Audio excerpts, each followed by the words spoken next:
सभी को नमस्कार। सॉल्यूशन एकेडमी ऑनलाइन क्लासेस में आपका स्वागत है। आशा करता हूँ कि आपकी एग्ज़ाम से रिलेटेड तैयारी अच्छी चल रही होगी। सिलेबस को पूरा करना ही हमारा लक्ष्य है और इसी कड़ी में इस टॉपिक को लेते हुए चलिए हम लोग सिलेबस को पूरा करने की तरफ आगे बढ़ें। आप देख सकते हैं मैंने लिखा है बायोलॉजिकल केमिकल साइकिल और ऊपर लिखा है मैंने बायोकेमिकल साइकिल्स। बायोकेमिकल साइकिल का जो शब्द है बायो वो बना है बायोलॉजी शब्द से, केमिकल केमिकल साइकिल साइकिल। यहाँ पे जो हम लोग बात करेंगे बायोलॉजिकल केमिकल साइकिल क्या है। देखिए हमारी दुनिया के अंदर इस अर्थ पे मेन जो कंपोनेंट है कार्बन, नाइट्रोजन, फॉस्फोरस, सल्फर और ऑक्सीजन, ये कंपोनेंट, इसके अलावा मेटल्स की बात नहीं कर रहे हैं क्योंकि अभी हमारे टॉपिक इन्हीं कंपोनेंट्स का है, इसीलिए हम इनकी बात करें कि ये जो कंपोनेंट्स हैं वो लगातार बायोलॉजिकली केमिकल रिएक्शंस के थ्रू एक चक्र में घूमते रहते हैं जिससे कि इनका केमिकल बैलेंस बना रहता है। उसी को हम लोग बोलेंगे बायोकेमिकल साइकिल। यहाँ किसी को कोई डाउट नहीं होना चाहिए। इस कड़ी में हम सबसे पहले बात करने वाले हैं किसकी, कार्बन साइकिल की। तो देखिए कार्बन साइकिल की बात करते हैं, पेज नया ले लेते हैं।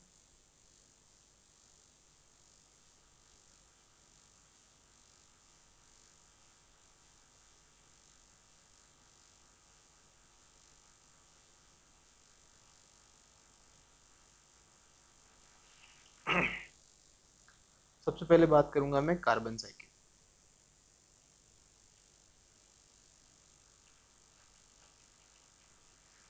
देखिए कार्बन जो है वो हमारी बॉडी के अंदर मेन कंपोनेंट है। हमारी बॉडी के अंदर देखिए क्या क्या चीजें पाई जाएगी।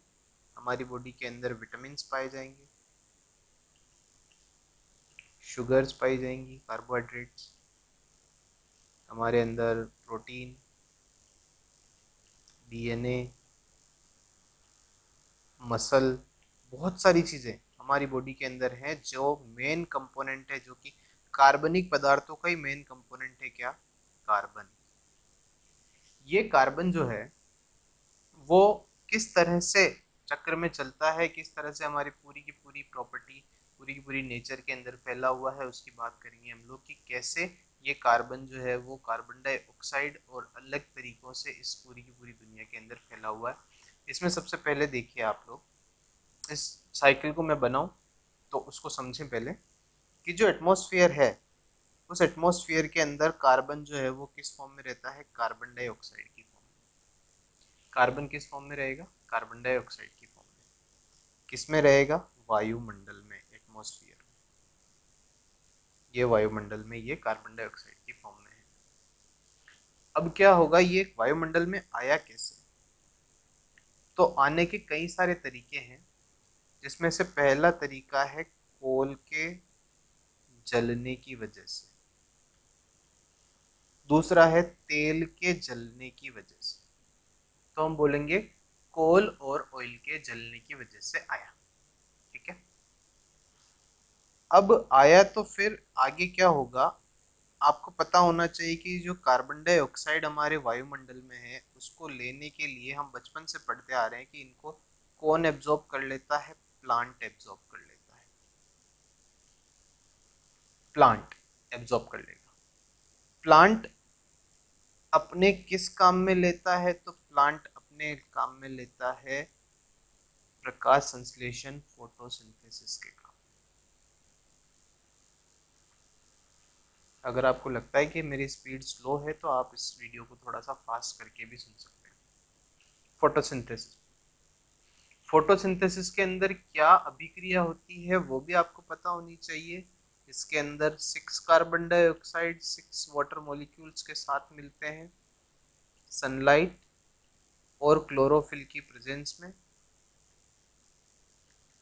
क्या बनाते हैं, C6H12O6 प्लस 6 ऑक्सीजन मॉलिक्यूल्स बनाते हैं। ये समझ में आ गया होगा कि किस तरह से फोटोसिंथेसिस में कार्बन डाइऑक्साइड को सिंक किया जाता है, यानी स्टोर किया जाता है। कोई दिक्कत वाली बात नहीं। अब ये जो आपका कार्बन यहाँ पे एब्जॉर्ब हुआ है, इस कार्बन का क्या होगा, इस कार्बन को ले लेंगे एनिमल्स, मतलब प्राणी। इस ग्लूकोज की फॉर्म में हम इस जब पेड़ पौधों को खाएंगे तो उसके अंदर हमारा अंदर कार्बन आ जाएगा। यहाँ जो एनिमल्स के अंदर कार्बन है वो ब्लड स्ट्रीम के थ्रू उनकी कोशिकाओं में संग्रहित हो जाएगा, कोशिकाओं में चला जाएगा, वहां पे प्रोटीन वगैरह जो भी इसके काम में लेना है वो लिया जाएगा, प्रोटीन वगैरह बन गया। चलो ठीक है। जब ये एनिमल्स मरेंगे और इनका डिके होगा या सांस लेने की क्रिया के द्वारा भी कार्बन डाइऑक्साइड का ये निर्माण करते हैं, तो हम इसको ऐसे बोल सकते हैं रेस्पिरेशन में। और जब ये मरने पर इनका डिके होता है तो डिके में वापस कार्बन डाइऑक्साइड कहाँ आ गई, दुनिया के अंदर वापस वायुमंडल में आ गई। अब क्या होगा, एक और तरीका है, तो यहाँ ये एक चक्र बन गया, आप देख सकते हैं पूरा। अब दूसरा चक्र क्या है, दूसरा चक्र होता है सी वाटर में, समुद्र के पानी में,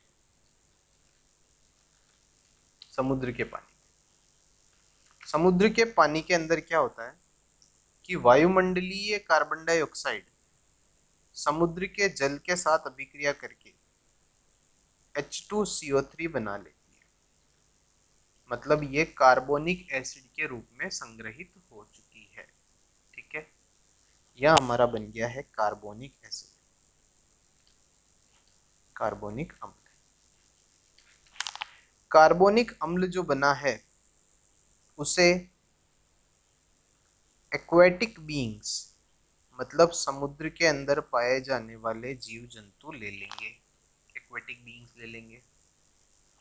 ये एक्वेटिक बीइंग्स इसका क्या करते हैं, तो ये एक्वेटिक बीइंग्स इससे कैल्शियम कार्बोनेट का निर्माण करेंगे। ये प्रोटोजोन्स है ना, कैल्शियम कार्बोनेट का निर्माण करते हैं।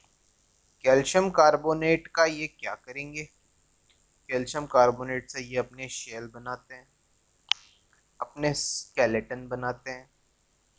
इन शेल्स और स्केलेटन के संग्रह होने की वजह से कोरल रीफ्स बनती है।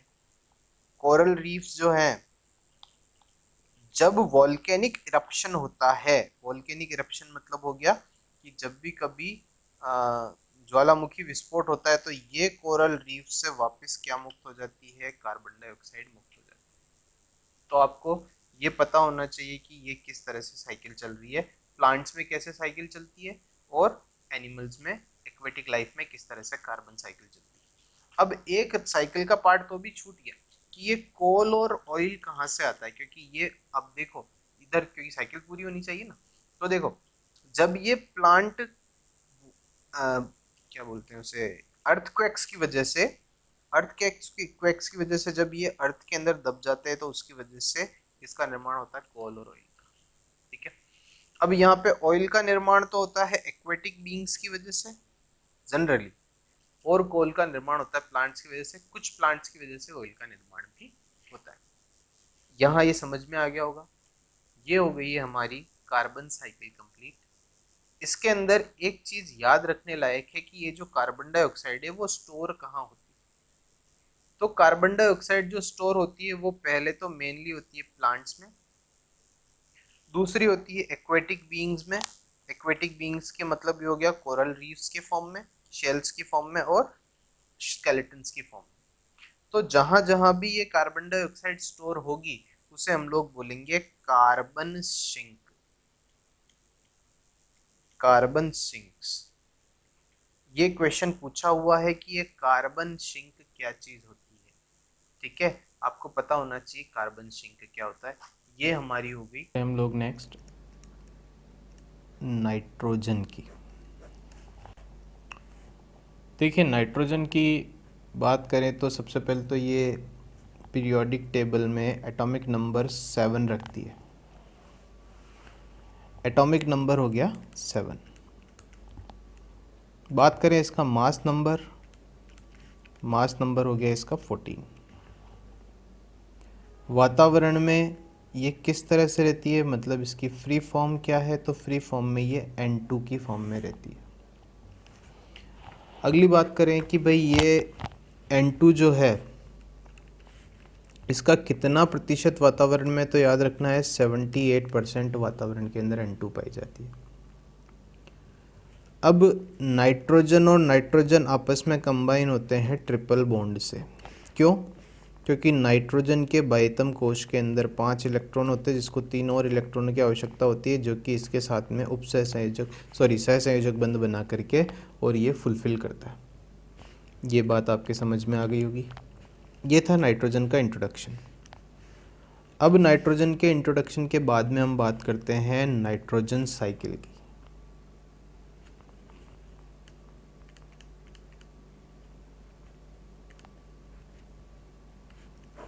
नाइट्रोजन साइकिल,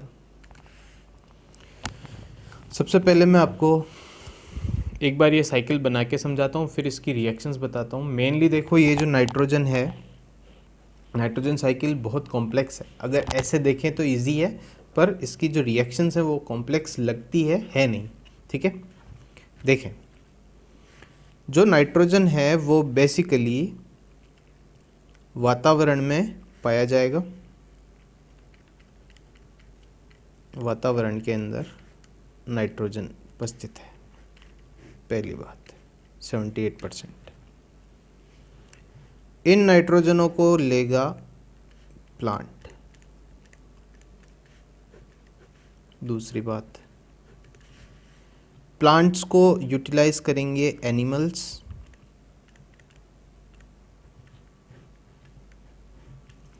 एनिमल्स के डिके होने की वजह से नाइट्रेट्स बनते हैं, जिनको वापस से प्लांट्स के द्वारा ले लिया जाता है। वातावरण के अंदर लाइटनिंग के थ्रू, मतलब बिजलियां चमकना, लाइटनिंग के थ्रू, और साथ में रेन होती है, तो उसकी वजह से ये नाइट्रेट्स नीचे जा जाते हैं ज़मीन में, अर्थ में। ये अर्थ पे आ गई। यहाँ से डीनाइट्रीफाइंग बैक्टीरिया, याद रखना, डीनाइट्रीफाइंग बैक्टीरिया वापस इसको वातावरण में ले जाते हैं और फिर से ये प्लांट लेता रहता है। ये तो है हमारा नाइट्रोजन साइकिल। यहाँ पे जो प्लांट लेते हैं वो सिम्बायोटिक बैक्टीरिया के थ्रू लेते हैं। प्लांट्स से जो प्रोटीन की फॉर्म में हम लोग इसको ग्रहण करते हैं। ठीक है, एनिमल्स के मरने पर, मतलब डेथ पर, ठीक है, ये नाइट्रेट्स बन जाते हैं। यहाँ पे आपको याद रखना है नाइट्रीफाइंग बैक्टीरिया। यहाँ था डीनाइट्रीफाइंग बैक्टीरिया, यहाँ है नाइट्रीफाइंग बैक्टीरिया, जो अर्थ में मिला देती है नाइट्रेट्स बना करके। ठीक है, ये बात हुई इसकी साइकिल की।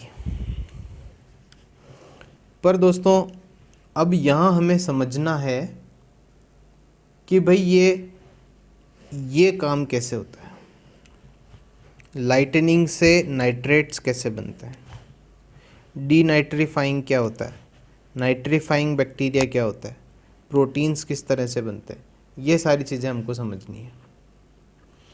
इसमें से हम लोग सबसे पहले बात करते हैं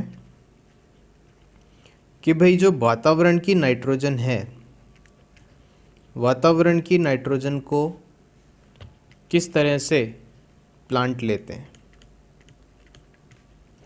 वातावरण की नाइट्रोजन को प्लांट लेने के लिए आपको पता होना चाहिए लेग्यूमिनस प्लांट, है ना। लेग्यूमिनस प्लांट क्या होते हैं? फलीदार पौधे जिनकी जड़ों के अंदर साइनोबैक्टीरिया, या यूँ बोले नाइट्रोजन फिक्सेशन बैक्टीरिया, या यूँ बोल लीजिए ब्लू ग्रीन एल्गी पाई जाती है। ये काम क्या करती है? तो ये साइनोबैक्टीरिया जो होते हैं, ये काम क्या करते हैं? ये वातावरण की नाइट्रोजन को हाइड्रोजन के साथ मिला करके अमोनिया बनाते हैं। ये बात इम्पोर्टेंट है, याद होनी चाहिए। ठीक है, दूसरी बात क्या याद होनी चाहिए? दूसरी बात याद होनी चाहिए कि अब हर एक प्लांट की जड़ों के अंदर साइनोबैक्टीरिया नहीं होते हैं, दूसरे बैक्टीरियाज भी होते हैं। तो जो अदर बैक्टीरियाज हैं इनके अलावा, क्योंकि हमें इसका बैक्टीरियाज के नाम याद नहीं करना है, अदर बैक्टीरियाज है वो क्या करेंगे, वो जो हमारे NH3 बनाई है, इस NH3 का ऑक्सीडेशन करेंगे, अमोनिया का ऑक्सीडेशन करेंगे और इसकी नाइट्राइट्स बनाएंगे। नाइट्राइट्स मतलब NO2।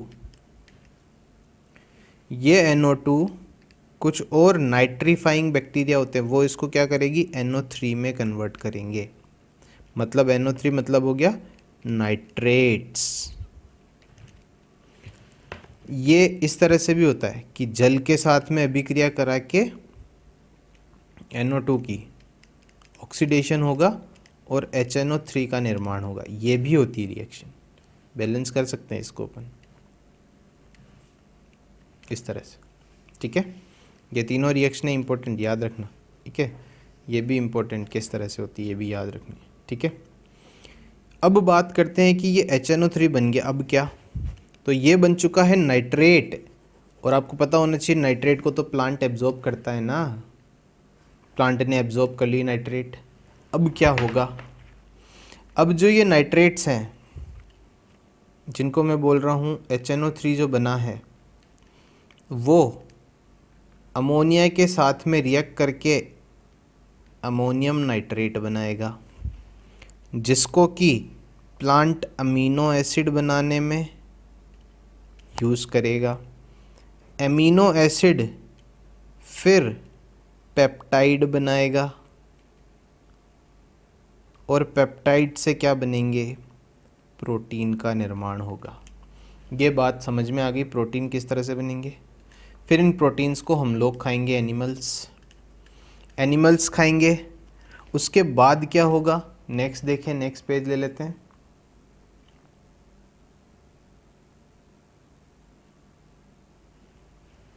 नेक्स्ट पेज देखो,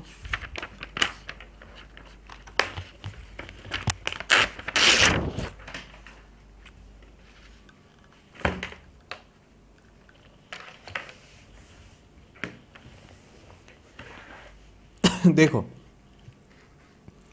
जब एनिमल्स प्रोटीन लेंगे, ये इनकी बॉडी के अंदर फिक्स हो जाता है, डंप हो गया अंदर जा कर के। ये जो प्रोटीन है, इस प्रोटीन को हम लोग यूरिन के थ्रू या यूँ बोले अपनी बॉडी के एक्सट्रैक्शन के थ्रू, मेनली यूरिन में ज़्यादा प्रोटीन का पार्ट होता है, क्योंकि जब प्रोटीन का डिकम्पोजिशन होता है तो वो सारा एक्सट्रैक्ट यूरिन के थ्रू ही बाहर निकलता है। तो यूरिन या हमारी पोटी या यूँ बोल लें एक्सट्रैक्शन, उसके थ्रू हम लोग इसको बॉडी से बाहर निकाल देते हैं। जब ये बॉडी से बाहर निकल गया तो जो प्रोटीन है वो अमीनो एसिड में टूट के बाहर निकलता है। तो हमारी बॉडी से अमीनो एसिड का लॉस होता रहता है। ये जो अमीनो एसिड है, इस अमीनो एसिड को कुछ माइक्रो ऑर्गेनिजम्स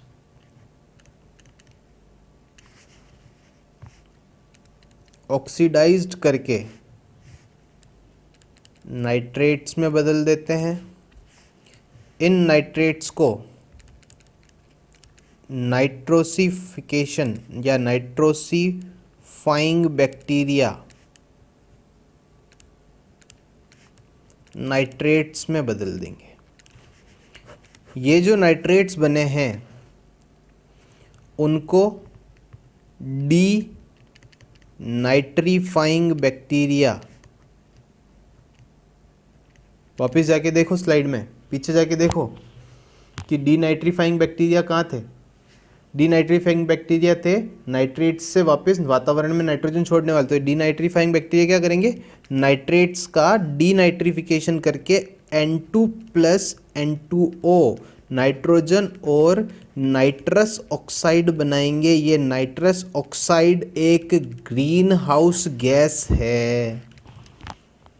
अब भैया ये नाइट्रस ऑक्साइड तो ग्रीन हाउस गैस है, खतरनाक है, तो इसका इम्पैक्ट पड़ रहा है हमारे खेती की वजह से। बताओ कैसे।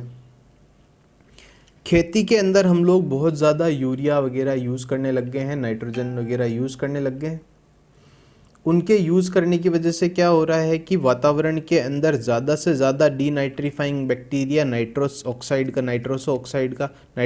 का निर्माण कर रहे हैं। नाइट्रस ऑक्साइड एक ग्रीन हाउस गैस है, तो यूरिया वगैरह खाद जो आप यूज़ करते हो ऑर्गेनिक में, मतलब आप ये जो रासायनिक खाद यूज़ करते हो, वो सारी के सारे फर्टिलाइज़र्स ग्रीन हाउस इफेक्ट के लिए रिस्पॉन्सिबल है। समझ में आ गया होगा। ये है हमारी नाइट्रोजन साइकिल। नाइट्रोजन साइकिल के अंदर मैंने आपको बताया कि भाई साइनोबैक्टीरिया किस तरह से नाइट्रिफिकेशन करते हैं, अदर बैक्टीरियाज किस तरह से नाइट्रिफिकेशन करते हैं, ठीक है, नाइट्रस ऑक्साइड कैसे होती है, ग्रीन हाउस इफेक्ट कैसे होता है, और हमारी जो नाइट्रोजन साइकिल है वो किस तरह की है। ठीक है, यहाँ तक रखते हैं इसको, नेक्स्ट बात करेंगे।